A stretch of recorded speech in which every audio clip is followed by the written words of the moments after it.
Boa tarde, galera. Eu vim apresentar esse tema aqui para vocês. Foi na primeira vez quando disseram que ia ter o TED aqui na escola e disseram que a gente ia ter uma palestra, eu imaginei. Nossa, velho. Como eu estava assistindo essa série, eu tenho que falar sobre isso. Aí pronto, né? Aí eu comecei a estudar um pouco, pesquisar sobre essa relação que existe entre nossa imaginação e a forma como resolvemos problemas, que no caso é a ciência. Foi no primeiro episódio dessa série aqui, The Twilight Zone, ou Além da Imaginação. Ela é bem antiga mesmo, produzida na época assim, da Guerra Fria, como o pessoal estava com muito medo da época em que duas potências mundiais estavam prestes a se destruir. Aí ele começou a versar sobre qual a importância do homem nisso tudo. Aí ele começou a demonstrar, começou a explorar possibilidades. Porque o que é nossa imaginação? São possibilidades que a gente cria de uma determinada realidade que pode ou não acontecer. Aí ele começou a criar possibilidades. E uma dessas possibilidades eu vi no primeiro episódio, que era um homem, ele estava sozinho no mundo. Começava assim, o episódio. Estou dando spoiler, mas é o primeiro episódio. Ele estava sozinho nesse mundo. Aí ele percebeu que, viver sozinho nesse mundo não era tão bom e tão interessante, porque ele não tinha como partilhar suas experiências, não tinha como descrever aquilo que ele sente, não tinha como fazer várias coisas que você faria junto das pessoas. Aí pronto. Aí, a partir disso, eu comecei a pensar, mano, velho, como é importante a junção do homem com outra pessoa para juntos criarem o processo do conhecimento. E tudo isso tendo em vista em quê? Tendo em vista em quê? Tornar a nossa vida mais prática e tudo mais. Aí pronto, né? Aí eu comecei a pensar sobre o quê? Sobre a ciência. O que é basicamente a ciência? Como o ser humano ele percebeu a natureza e começou a observar cada coisa. Depois que ele começou a observar, ele começou a ver o quê? Que existia na natureza certos padrões. E esses padrões eles iam ser estudados. Aí ele começou a criar processos, no caso científicos, para poder elucidar segredos do universo, tornar a nossa vida mais prática. Com isso, as pessoas vão o quê? Transformar o mundo. Esse é o mundo como conhecemos hoje, cheio de luzes, porque muitas pessoas se dedicaram a estudar para que isso acontecesse. O que seria do mundo se a gente não quisesse encontrar os padrões que existem na natureza e querer transformar esse mundo? Aí, para motivos de como a gente se enxerga no mundo, eu queria mostrar essa imagem aqui para vocês. Essa aqui foi uma foto tirada pela sonda Voyager 1 a 6 bilhões de anos de distância da Terra. Aqui, nesse tracinho aqui, está a Terra. A Voyager 1 nem tinha saído ainda do espaço, mas eles decidiram tirar essa foto para mostrar como é que o ser humano ele está inserido, né, em meio a isso tudo. Aí pronto. Aí isso foi uma foto que estava demonstrando, né, essa parte astronômica da ciência e também trabalhando também nossa humildade. E com isso a gente percebe o quê?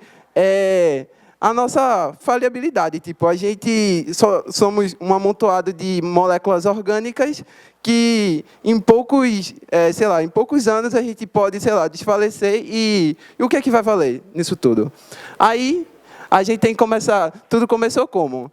Para a gente ser mais relevante, para a gente conseguir entender nosso papel nesse universo, tudo começou pela physis, que vem do grego, que quer dizer natureza.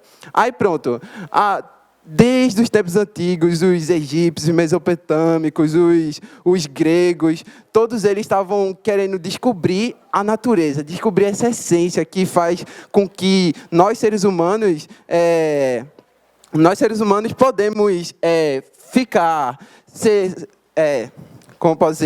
ser mais relevante, isso tudo. Aí pronto, né? Aí o que é que vem disso tudo? A gente vai explorar regiões, ou seja, a gente vai ter um processo de imaginação que vai estar além daquilo que a gente imaginou. Por exemplo, antes do ser humano descobrir a gravidade, ninguém imaginava sobre a gravidade. Era simplesmente algo que existia, mas que ninguém buscava entender. Aí isso era uma região que estava além da imaginação daquela época, sendo que uma pessoa ela buscou entender, no caso Isaac Newton, buscou entender em que parte dessa realidade a gente pode explorar. E ele começou a estudar, e aí tem aquela famosa experiência que ele teve, que uma maçã caiu na cabeça dele. Aí ele começou a perguntar, se a maçã cai, será que a lua cai? Pronto, a partir disso, foi a partir desse processo de imaginação e de criatividade dele ter essa pergunta, é que a gente tem começou a ser inserido o método científico. Quando Isaac Newton começou a estudar, ele já estava bem embasado já o método científico. Aí, o método científico é basicamente o quê? Um processo de pensamentos que a gente faz baseado em fatos, e esses fatos vão gerar conclusões no futuro. Aí tudo vai começar como? Com a observação. Antes de tudo, a gente tem que primeiro observar os padrões que a natureza tem. Tudo, em seus mínimos detalhes. Vamos dar um exemplo. O exemplo da goiaba, que tem muitos livros de biologia. Por exemplo, a gente está lá andando na floresta, aí percebe que a gente tira a goiaba, come essa goiaba, e nessa goiaba tem o quê? Uma minhoquinha lá. A gente começa a perguntar, oxe, por que essa goiaba tem uma minhoquinha? A gente vai começar a estudar para saber por que existe esse padrão. Aí a gente começa a observar, nossa, nessa parte da árvore onde tem muita mosca, tem larvinha dentro dessa goiaba. A gente vai começar a perceber. Aí, a partir isso é um processo que a gente faz, que é o processo de começar a se questionar sobre esse determinado fenômeno. Aí isso vai gerar o quê? Nossa criatividade, nossa imaginação. Imaginar algo que muitas pessoas não imaginaram para resolver esse problema. A gente começa a criar possibilidades. Pode ser por causa disso, pode ser por causa disso. E isso vai se ramificando em uma árvore de pensamentos que, se você for uma pessoa bem estudada, você vai conseguir criar várias possibilidades para esse fenômeno. Aí, a partir de onde? A partir do seu processo de criatividade e imaginação. É tanto que saiu um artigo científico da USP que 67% das pessoas que cursam licenciatura em física utilizam a criatividade e imaginação como processo para se fazer ciência. Aí pronto. Aí depois que a gente percebeu que existe larvas dentro dessa goiaba, onde tem muita mosca, a gente vai o quê? Testar essa hipótese. Ou seja, a gente vai ter que pegar um lugar onde tem muita mosca e colocar essa goiaba. Em um lugar onde tem mosca nenhuma e colocar essa goiaba. A gente vai começar. É um experimento controlado e certo que a gente não vai ter outras influências externas, para que a gente possa analisar isso especificamente. Ou seja, a gente começa a testar. Por exemplo, esse cara aí deve estar testando sobre algumas células, algumas pesquisas que ele deve estar fazendo. Ou seja, a gente tem que ter experimentos controlados para a gente chegar a conclusões corretas. Ou seja, aí a gente chega o quê? Numa conclusão. Ou seja, eles perceberam o quê? Que quando tem mosca junto da goiaba, a goiaba certamente colocará ovos dentro dessa goiaba para que comece o processo da vida, né? Começa com a larvinha, depois ela vai evoluindo até chegar numa mosca. E assim vai contaminar todas as suas goiabas. Aí, o que a gente faz? Depois que a gente concluiu isso, a gente vai fazer o quê? A gente teve uma descoberta. Nossa, nós conseguimos chegar numa conclusão. Aí, isso tem que ser o quê? Isso, primeiro, tem que ser documentado, né? Aí, essa documentação vai ser colocada para todas as revistas científicas, e essas revistas científicas vão servir para outras pessoas em outras partes do mundo testarem a mesma coisa que você.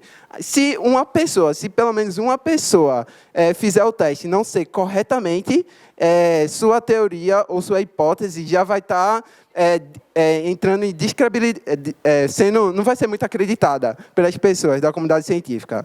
Ou seja, aí depois disso, isso vai gerar mais questões a partir daquilo que você estudou. Ou seja, a gente descobriu descobriu esse fenômeno, a gente tem a possibilidade de quê? De impedir que isso aconteça. A gente faz como? A gente coloca, sei lá, a gente pode colocar um saco dentro em volta dessa goiaba para evitar que as moscas coloquem os ovos dentro. Isso pode ser uma questão e uma solução para a gente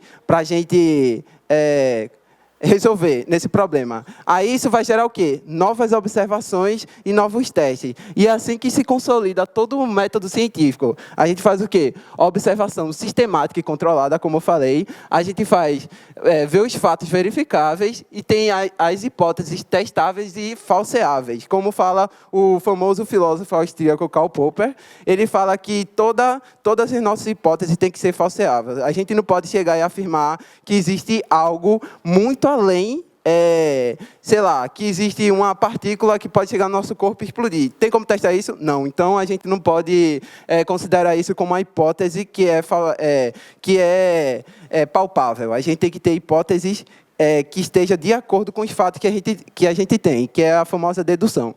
Aí, a partir disso, depois que passou pela hipótese e viu que não era falseável, a gente tem a teoria científica, que é o conjunto de todas as possibilidades que você criou sobre um determinado fenômeno.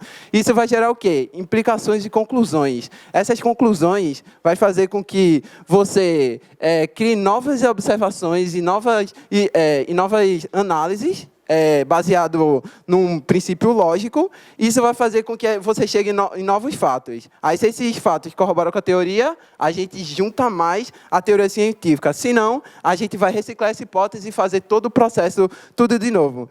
Mas o mundo, ele não é tão simples como a gente pensa. É semelhante a eu falar: essa afirmação que eu estou falando é uma mentira. Isso daí é um paradoxo, é o paradoxo da mentira. Se na linguagem a gente existe paradoxo, imagine no nosso universo, que é extremamente complexo, cheio de contradições, cheio de coisas que a gente não consegue entender. Ou seja, por isso que a gente tem que ter um processo bem consolidado para a gente conseguir entender o conhecimento.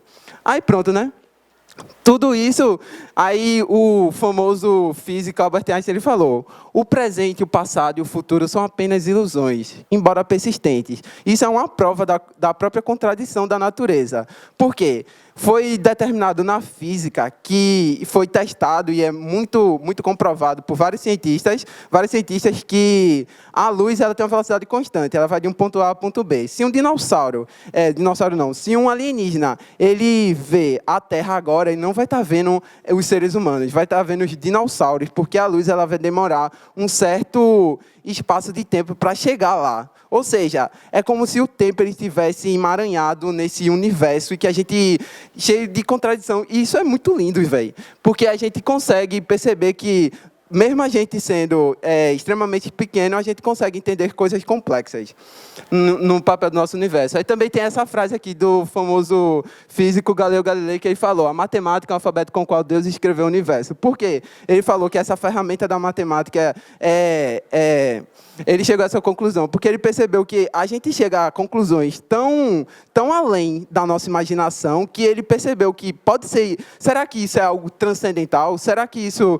é muito mais do que do que a gente pode imaginar? Perdão. Aí pronto. Aí vários povos eles estavam tentando descobrir sobre a natureza. Aí isso chegou com a famosa frase do astrônomo Carl Sagan: nós somos uma maneira do cosmos conhecer a si mesmo. Ou seja, com o nosso processo de busca pelo conhecimento, de estudar, de chegar assim, pegar o livro e começar a buscar entender esses fenômenos, a gente vai chegar a entender as coisas que estão além da nossa imaginação. Aí pronto. Aí outra frase de Albert Einstein que ele fala: a imaginação é mais importante que o conhecimento. O conhecimento é limitado. A imaginação circunda o mundo todo. Ou seja, a gente não pode ter um pensamento enciclopédico. A gente não pode pegar conhecimento que a gente não vai utilizar. A gente tem que pegar o conhecimento aquele que é específico, que a gente pode usar na área que a gente vai atuar, fazendo com que a gente tenha uma criatividade melhor e que a gente consiga transformar o mundo. E eu desafio vocês a utilizar a imaginação para transformar o mundo também. Muito obrigado.